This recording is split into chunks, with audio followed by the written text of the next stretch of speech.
Hello everyone, welcome to my YouTube channel English literature. आज के video में हम लोग रविन्द्रनाथ टैगोर के बारे में पढ़ेंगे, जो कि काफ़ी इंपॉर्टेंट टॉपिक है। मोस्ट ऑफ एग्जाम में इससे रिलेटेड कुछ ना कुछ क्वेश्चन आता है। तो चलिए वीडियो शुरू करते हैं। वीडियो जो है काफ़ी इजी लैंग्वेज में होगा और वीडियो के थ्रू अगर आपका हेल्प होता है, वीडियो अगर आपको अच्छा लगता है, आपके सिलेबस का है, तो प्लीज़ आप लोग वीडियो को लाइक कीजिएगा, कमेंट करके बताइए वीडियो आपको कैसा लगा और चैनल को भी सब्सक्राइब कीजिएगा। तो चलिए वीडियो शुरू करते हैं। So far as Tagore is concerned, जहाँ तक अब टैगोर का संबंध है, he is popularly known as, वो मुख्यतः जाने जाते हैं एज ए ग्रेट पोएट के रूप में जाने जाते हैं, शॉर्ट स्टोरी राइटर के रूप में जाने जाते हैं, ड्रामाटिस्ट के रूप में, नॉवलिस्ट के रूप में, एसेइस्ट के रूप में, आर्टिस्ट, ऑरेटर यानी वक्ता, सिंगर, ट्रांसलेटर, सोशल रिफॉर्मर, समाज सुधारक एंड एबव ऑल, और इन सब के अलावा a philosopher in the modern history of Indian English literature, Indian English literature के फिलोसफर यानी दार्शनिक के रूप में भी जाने जाते हैं। इट वॉज टैगोर या टैगोर हैं who was introduced as the first Asian, जो कि जाने जाते हैं फर्स्ट एशियन के रूप में, who was awarded with Nobel prize, जिनको कि नोबेल प्राइज से अवार्ड मतलब Nobel prize as a award मिला, फर्स्ट एशियन के रूप में जाने जाते हैं। फॉर इज लिटरेचर, अपने लिटरेचर के लिए इन 1913 में अवार्ड मिला उनको, नोबेल प्राइज मिला अपने लिटरेचर के लिए। Famous book for his famous book, उनको अपने फेमस बुक के लिए मिला, जो कि है गीतांजलि। उनका जो फेमस बुक है गीतांजलि, उनके लिए उसके लिए उनको 1913 में नोबेल प्राइज मिला है। He was a saint too, वो एक महान संत भी थे। He was a real devout of God, भगवान के बहुत अच्छे मतलब डिवोटी भी थे, बहुत ज़्यादा समर्पित थे भगवान को लेके भी। He started his literary career, वो अपना जो लिटरेरी करियर है एट द एज ऑफ 6, मात्र 6 साल के एज में अपना लिटरेरी करियर, साहित्यिक करियर शुरू किए।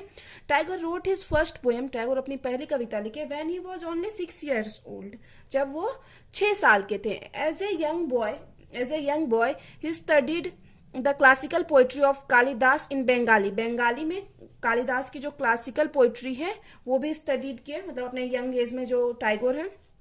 Tagore was highly talented boy, Tagore काफी टैलेंटेड बॉय हैं थे। He was studied the Upanishad language, वो उपनिषद लैंग्वेज को पढ़े एंड मॉडर्न साइंस को भी पढ़ रखे हैं।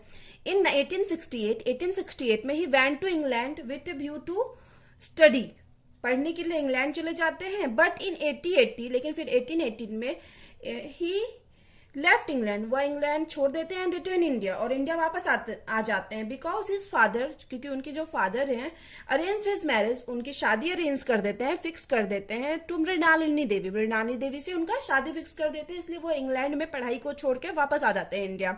दस टैगोर रिटर्न होम, इसलिए जो टैगोर है होम रिटर्न हो जाते हैं टू गेट मैरिड, मतलब शादी करने के लिए, and look after his family states, और अपने फैमिली की देखभाल करने के लिए भी वो वापस इंडिया आ जाते हैं। इन 1901 टैगोर मूव टू शांति निकेतन, टैगोर कहाँ जाते हैं?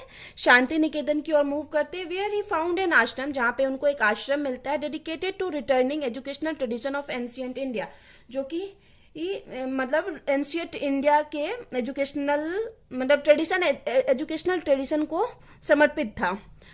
लेटर हिज आश्रम बिकेम एडोब ऑफ पीस और शांति निकेतन, और बाद में जो उनका आश्रम है शांति निकेतन, वो एडोब ऑफ पीस, शांति के प्रतीक के रूप में जाने लगा, और शांति निकेतन के रूप में जाने लगा। Tagore was a poet of poets in India, India में कवियों के कवि माने जाते हैं। As a poet he wrote a galaxy of short and long poems, ढेर सारा लॉन्ग और शॉर्ट पोएम लिख रखे हैं। Tagore in his literary career, अपने साहित्यिक करियर में, इन इज लिटरेरी लाइफ, अपने साहित्यिक जीवन में। ही स्टार्टेड हिज करियर, अपने जो करियर की शुरुआत करते हैं एज ए बंगाली पोएट करते हैं, शुरू में वो बंगाली में पोइट्री करते थे। Later he translated them into English, और उसके बाद उसको क्या किए, वो ट्रांसलेट किए इंग्लिश में।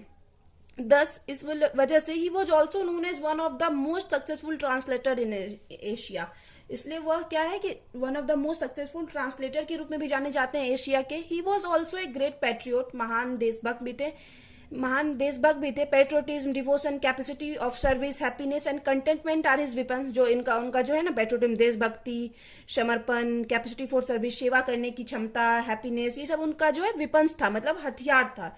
इट वॉज टैगोर, वह टैगोर थे हैं हु रोट नेशनल एंथम इन 1950, जो कि हमारा राष्ट्रीय गान जो है वो 1950 में टैगोर के द्वारा ही लिखा गया था, विच इज जनगण मन, जो कि जनगण मन है। आगे है Rabindranath Tagore. Rabindranath Tagore was an universal personality universal personality है, मतलब देश विदेश में भी लोग उनको जानते हैं। महात्मा गांधी जो है रिस्पेक्टिवली कॉल्ड हिम गुरुदेव, उनको जो आदर पूर्वक के महात्मा गांधी जो नाम दिए थे वो था गुरुदेव। इन गीतांजलि, गीतांजलि में जो कि उनका फेमस बुक है जिनके लिए उनको नोबेल प्राइज भी मिला, टैगोर पोर्ट्रेज, टैगोर चित्रित करते हैं हिज व्यूज, अपने व्यू को चित्रित करते हैं, अपने दृष्टिकोण को on the behalf of Indian tradition, Indian tradition को लेके उनका क्या व्यू है उस चीज के बारे में गीतांजलि में वो लिखते हैं। His poetry was influenced by traditional Indian poetry, उनकी जो पोइट्री है, कविता जो है वो काफी इन्फ्लुएंस, प्रभावित रही है इंडियन ट्रेडिशनल पोइट्री से भी। was specially influenced by the devotional Indian poet, और मेनली इंडिया के जो डिवोशनल पोएट है, धार्मिक पोएट से वो काफी इन्फ्लुएंस्ड रहे, जैसे कि राम प्रसाद एंड कबीर, इन दोनों से वो काफी इन्फ्लुएंस्ड हुए हैं।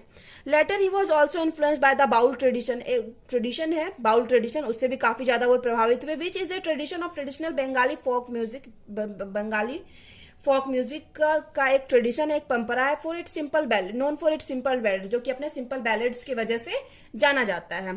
टाइगर ऑफ्टन सेज, टाइगर हमेशा गाया करते थे, love is an endless mystery for it has nothing else to explain it. और फिर आगे है, Tagore was also a great singer, Tagore महान सिंगर भी थे, who sings lots of songs, जो कि ढेर सारा सॉन्ग सिंग कर रखे हैं, गा रखे हैं, इन इज लिटरेरी लाइफ, अपने लिटरेरी लाइफ में। He often used to sing, वो प्राय गाया करते थे, where the mind is without fear, head is held high, knowledge is free. तो ये जो टाइगर की ये जो दो लाइनें हैं ऊपर और नीचे, तो काफी फेमस लाइन है। Tiger composed his poetry based on love, tiger mainly जो कंपोज करते थे, अपनी पोएट्री लिखते थे, वो किस चीज पे बेस्ड होता था, लव पे, लाइफ पे, ब्यूटी पे, man women, time, unity, stillness as well, ये सब जो होता है उनकी पोएट्री का टॉपिक होता था। ही was A true lover of nature, nature के वास्तविक लवर थे, प्रेमी, नेचर लवर के रूप में जाने जाते थे। He was emotionally impressed with John Keats and P B Shelley, और पीबी सैली और जॉन किट्स से वो काफी प्रभावित थे उनकी पोइट्री से, क्योंकि उनकी पोइट्री में कहीं ना कहीं नेचर का कुछ ज्यादा इन्वॉल्वमेंट था, तो ये बहुत ज्यादा मतलब प्रभावित थे जॉन किट्स और पीबी सैली से। इन ब्रिजी अप्रैल, अब जो टाइगर की जो पोइट्री है breezy April, he describes lots of natural things, जिसमें कि वो ढेर सारा नेचुरल थिंग्स को डिस्क्राइब कर रखे हैं Tagore. His reputation as a poet, no one stands before and after him, तो टाइगर की जो इंडिया में रेप्यूटेशन है एज ए पोएट कि उनके जैसा कोई नहीं हुआ है, मतलब इंडिया में, और या कोई भी उनके सामने, और या उनके जैसा उनके बाद भी कोई नहीं आ पाया है। बिसाइड्स हिज पोएट्री, अपने पोइट्री के अलावा, he also tries in hand, वो अपना हाथ ट्राई किया नॉवेल्स में, एसे में, बायोग्राफीज में भी। English literature is highly indebted to Tagore and his literary work, जो इंग्लिश लिटरेचर है वो टाइगर के लिटरेरी वर्क, साहित्यिक वर्क और टाइगर का काफी ऋणी रहेगा। तो यहाँ पे वीडियो खत्म होता है। वीडियो अगर आपको अच्छा लगता है, आपके सिलेबस का है, तो प्लीज आप लोग वीडियो को लाइक कीजिएगा, कमेंट करके बताइएगा वीडियो आपको कैसा लगा, और चैनल को भी सब्सक्राइब कीजिएगा। तो मिलते हैं नेक्स्ट वीडियो में नेक्स्ट टॉपिक के साथ।